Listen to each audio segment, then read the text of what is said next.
Сәлем барлықтарыңызға. Сіздермен бүгін осындай өте дәмді әрі тез пісетін еттің дайындалу жолын көрсетемін. Міндетті түрде видеоның соңына дейін қараңыздар. Қазіргі таңда білесіздер, балаларымыз мүлде ет жемейді. Егер де осы мен көрсеткен әдіспен жасайтын болсаңыздар, балаларыңызға етке тойдырта алмайтын боласыздар. Жасалу жолы өте оп-оңай. Міндетті түрде видеоның соңына дейін қараңыздар. Ең алдымен осылай бізге ет керек болады. Етімізді осылай өзімізге ыңғайлы формада турап аламыз.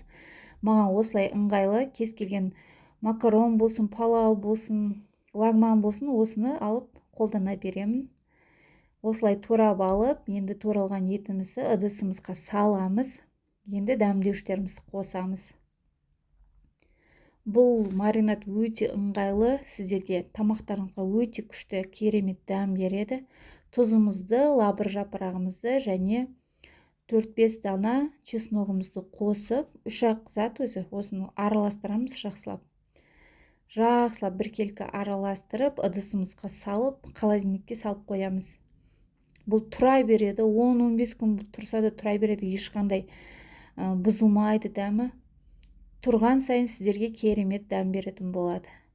Енді осыны ыдысымызға саламыз. Мен осылай үнемі 2 литрлік банкеге жасап қоямын ет алған кезде. Кез келген уақытта істеуге ыңғайлы, жұмыстан келген кездеріңізде немесе үйге қонақ келіп қалған кезде дереу аласыздар, ешқандай жуып, турап жүрмейсіздер. Алып осылай ыдысымызға салып, аузын жауып, холодильникке салып қоямыз. Міне бізде осылай дайын болды. Міндетті түрде жасап көріңіздер. Егер сіздерге осы рецепт ұнап жатса, маған комментарий жазуды ұмытпаңыздар, лайк басуды ұмытпаңыздар және менің каналыма тіркелуді ұмытпаңыздар. Ас болсын барлықтарыңызға.